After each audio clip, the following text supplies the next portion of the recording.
Hello friends, आज हम देखेंगे inverse of a function. Okay, inverse of a function मतलब कि हमें फंक्शन अगर इन्वर्स उसका फाइंड कर सकते हैं या ये फंक्शन इन्वर्टिबल है, ये देखने के लिए हमारे पास इन्वर्स ऑफ अ फंक्शन है। तो हमारे पास कोई फंक्शन है f, okay, which is defined from a to b। अगर a टू b कोई फंक्शन डिफाइन किया हुआ है तो वो उस इन्वर्टिबल होगा या नहीं होगा, ये हमें फाइंड करना है। तो उसके लिए हमें उसका इन्वर्स फाइंड करना है। उसका इन्वर्स कब मिल सकता है? सारे फंक्शंस का इन्वर्स नहीं मिल सकता है, उसके लिए फंक्शन इन्वर्टिबल होना ज़रूरी है। फंक्शन इन्वर्टिबल कब होगा? उसके लिए दो कंडीशन है। फर्स्ट वन इज फंक्शन होना चाहिए वन वन। वन वन का मतलब क्या है? इंजेक्टिव। ओके, फंक्शन इंजेक्टिव होना चाहिए, वो हमने पहले देख लिया है what is injective function.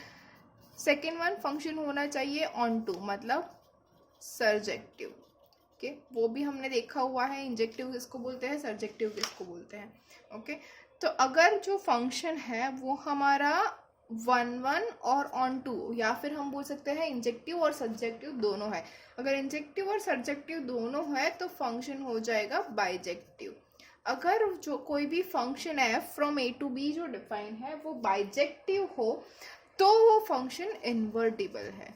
Okay, तो फंक्शन इन्वर्टिबल होने के लिए हमारे पास कौन सी कंडीशन है कि फंक्शन बाइजेक्टिव होना चाहिए। बाइजेक्टिव मतलब इंजेक्टिव और सर्जेक्टिव दोनों होना चाहिए, मतलब वन वन भी होना चाहिए और ऑन टू भी होना चाहिए।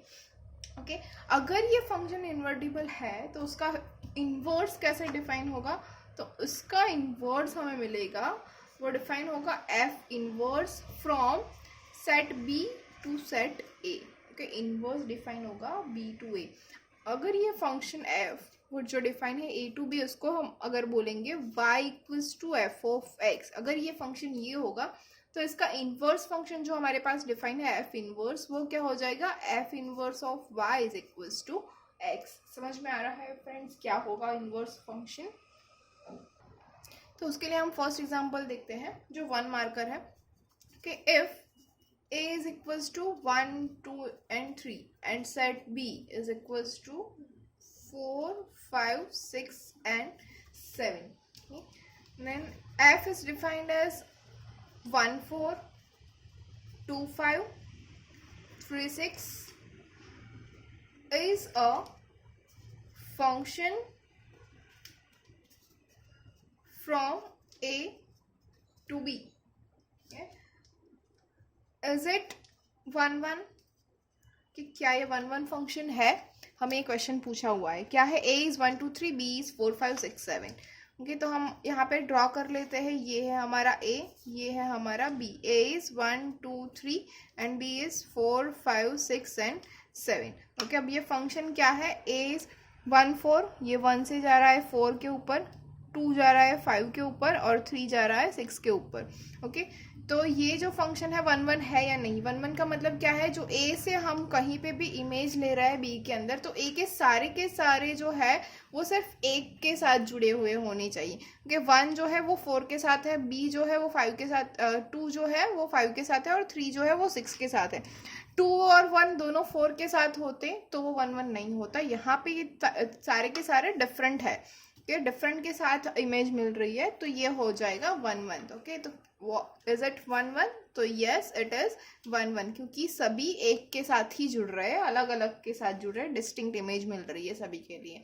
ओके, नेक्स्ट एग्जांपल इज, ये हमारा नेक्स्ट क्वेश्चन है, if f is invertible function defined as f of x equals to 3x minus 5 divided by 4 then write f inverse x। तो यहाँ पे हमें बोला गया है कि फंक्शन जो है वो इन्वर्टिबल है ऑलरेडी। ओके, तो और ये 1 मार्क का क्वेश्चन है, तो इसके लिए हमें वन वन और ऑन टू फाइंड करने की ज़रूरत नहीं, हमें चेक नहीं करना है कि फंक्शन इन्वर्टिबल है या नहीं। यहाँ पे ऑलरेडी बोला हुआ है कि फंक्शन इज इन्वर्टिबल, तो जो फंक्शन है उसका इन्वर्स फंक्शन हमें फाइंड करना है। तो we know that F of X equals to क्या होता है? y। तो यहाँ पे हमारे पास है y equals to F of X क्या है? 3x minus 5 divide by 4। Okay, तो इसको हम लिख सकते हैं 4y equals to 3x minus 5 which gives us 4y plus 5 is equals to 3x. This implies x is equals to 4y plus 5 divided by 3, okay, तो ये जो हमें मिल गया x equals to 4y plus 5 equals to 3, इसको हम लिख सकते हैं x equals to f inverse y। Okay, तो हमारा इनवर्स फंक्शन, यहाँ पे हमें f इनवर्स y फाइंड करना है, सॉरी। तो ये जो हमारा f इनवर्स y जो इनवर्स फंक्शन है वो हमें मिल गया, which is 4y plus 5 divide by 3। So this is our answer. Okay, now next example. Next example is if a equals to r minus 3 and b equals to r minus 1, f from a to b defined by f of x equals to x minus 2 upon x minus 3 for all x belongs to a, then so that f is bijective, find f inverse y. Okay, तो यहाँ पे हमें दिखाना भी है कि वो bijective है तभी वो इन्वर्टिबल फंक्शन होगा, या फिर हमें बोला गया है कि so that F is invertible, तो भी हमें बाइजेक्टिव देखना पड़ता है। And find F inverse Y, उसके बाद हमें इनवर्स फंक्शन फाइंड करना है। ओके, तो बाइजेक्टिव मतलब हमें 1 1 फाइंड करना है और ऑन टू फाइंड करना है, तो हम 1 1 सबसे पहले देख लेते हैं। ओके, 1 1 की कंडीशन क्या है, if F of x1 is equals to F of x2 हो रहा है तो x1 is equals to x2 होगा। ओके, ये हमारी 1 1 की कंडीशन है। या फिर आप ऐसे दिखा सकते हो x1 is not equals to x2 then f of x1 is also not equals to f of x2। वो दिखाना थोड़ा डिफिकल्ट हो जाएगा, तो हम यहीं से जाएंगे f of x1 equals to f of x2 ले रहे हैं।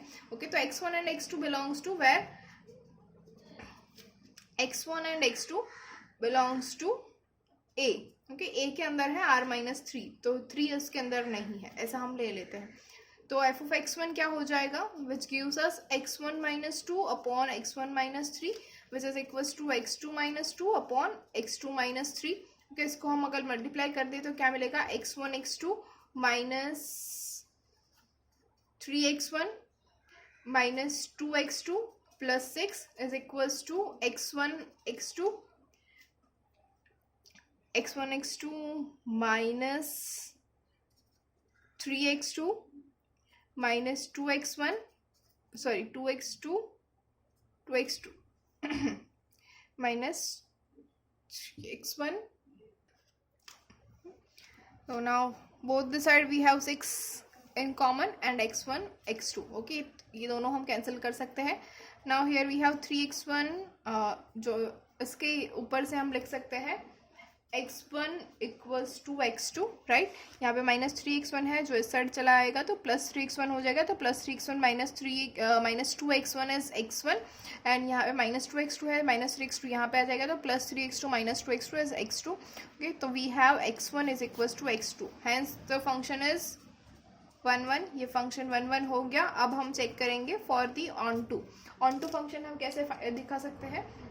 ओके, ऑन टू के लिए हम सबसे पहले ले लेते हैं let y equals to F of x. Y equals to F of x है तो y equals to F of x हमारे पास क्या है, which is x minus 2 upon x minus 3. Okay, अब ये हमारा x माइनस 2 x माइनस 3 हो गया, तो इसको हम लिख सकते हैं which gives us x y minus 3y is equals to x minus 2. Okay, इसके ऊपर से कि इसके ऊपर से हम क्या लिख सकते हैं, तो इसके ऊपर से हम लिख सकते हैं 2 minus 3y is equals to x minus x y. इसको हम ऐसे भी लिख सकते हैं, यहाँ से x कॉमन निकाल लेते हैं तो we have 1 minus y is equals to 2 minus 3y. So we get x equals to 2 minus 3y divided by 1 minus y. Okay, belongs to a हो जाएगा. x is belongs to a है हमारे पास, तो ये भी बिलोंग्स टू a हो जाएगा. Okay, अब हम लिख सकते हैं, देखिए यहाँ पे y इज इक्वल्स टू 1 के लिए डिफाइन नहीं होगा. Okay, which is our set b r minus 1. 1 के अलावा किसी भी वैल्यू के लिए ये डिफाइन हो जाएगा. ओके, तो हमारी जो रेंज है ऑन टू के लिए हमें क्या चाहिए, कोडोमेन इक्वल्स टू रेंज होना चाहिए, राइट.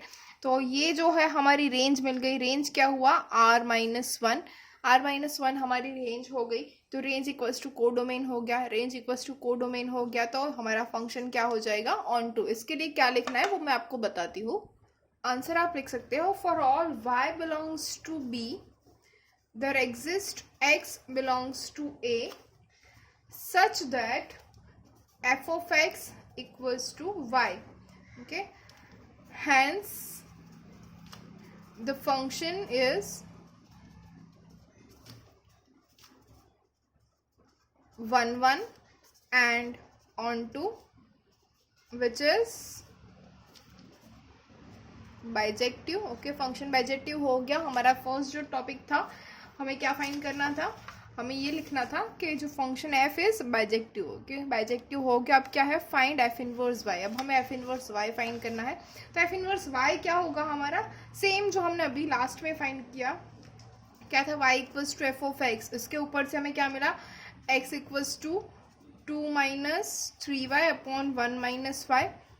तो इसको हम लिख सकते हैं x equals to f inverse y. तो ये हो गया हमारा f inverse y. F inverse y is 2 minus 3y upon 1 minus y. समझ में आ गया. और वो जो हमारा फंक्शन है f inverse which is defined from b to a, where b is r minus 1 and a is r minus 3. Okay, are you getting it? Yes or no? Here is our fourth example, which is consider f which is from r plus to 4 to infinity, given by f of x equals to x square plus 4, so that f is invertible with f inverse y equals to square root of y minus 4. यहाँ पे हमें दिखाना है f is invertible. मैंने पहले ही आपको बोला था कि अगर इन्वर्टिबल दिखाना है तो हमें फिर से वही बाइजेक्टिव दिखाना है, मतलब 1 1 एंड ऑन 2. तो सबसे पहले हम 1 1 के लिए हमने क्या किया था, f of x1 equals to f of x2. तो f ऑफ x क्या है, x2 प्लस 4, तो x1 square plus 4 equals to x2 square plus 4 हो जाएगा. ओके, इसको हम 4 4 कैंसिल करते हैं तो x1 square minus x2 square equals to 0 हो जाएगा. तो इसके इक्वल्स टू हम लिख सकते हैं x1 minus x2 into x1 plus x2 equals to 0. Okay, अब यहाँ पे क्या हो सकता है, इधर x1 इक्वल्स टू x2 और x1 equals to minus x2. Okay, अब this one is not possible. क्यों, क्योंकि अगर x1 is equals to minus x2 हो गया, लेकिन ये तो डोमेन के अंदर है. अब डोमेन तो हमारा r प्लस है, तो नेगेटिव पोर्शन हमारे पास अलाउड ही नहीं है, नेगेटिव हम नहीं ले सकते हैं, तो ये पॉसिबल नहीं होगा. तो we have only one condition which is x1 is x2. तो ये फंक्शन क्या हो जाएगा, 1 1 हो जाएगा. ओके, सेकेंड वन हम चेक करेंगे for the onto. Onto के लिए हमने क्या किया था, let y equals to F of x. तो y इक्वल्स टू क्या हो जाएगा, x square plus 4. y equals to x square plus 4 हो जाएगा. तो इसको हम लिख सकते हैं x square equals to y minus 4. Okay, तो इसको मैं लिख सकती हूँ x इक्वल्स टू प्लस और minus square root of y minus 4. Now again we have in domain r plus, तो we have only one choice, x equals to square root of y minus 4. Negative portion is not there. Okay, so what we have, x equals to square root of y minus 4. Okay, तो अब फिर से ये हमारा कहाँ से कहाँ हो सकता है, इन r प्लस है. आंसर हमें क्या चाहिए, 4 टू इन्फिनिटी के अंदर, ये r प्लस है. तो हमारा जो x बिलोंग्स टू a है, तो क्या मिल जाएगा, 4 to infinity is our answer. Okay, तो इसको हम फिर से कैसे लिख सकते हैं, इसको हम लिखेंगे for all y belongs to 4 to infinity there exist x belongs to r plus such that f of x equals to y. तो क्या हो गया फंक्शन हमारा ऑन टू. तो फंक्शन क्या है, बाइजेक्टिव है. फंक्शन हो गया बाइजेक्टिव, तो क्या होगा, वो इन्वर्टिबल भी है. तो इसको हम लिख सकते हैं since f is 1 1 and onto, therefore f is invertible. अगर फंक्शन इन्वर्टिबल हो गया तो हमें फंक्शन इन्वर्टिबल जो इसका इन्वर्स है वो भी फाइंड करना है. तो एफ इन्वर्स कहाँ पे डिफाइन होगा, F inverse will be defined from 4 infinity to r plus. Okay, और वो क्या हो जाएगा, which is f inverse y equals to x. और x हमें क्या मिला है, x is equals to square root of y minus 4. तो ये हो गया हमारा inverse function, okay, which is square root of y minus 4. Okay, ये हो गया हमारा inverse function. Friends, hopefully all are getting it. If you have any query, you can comment below. Thank you.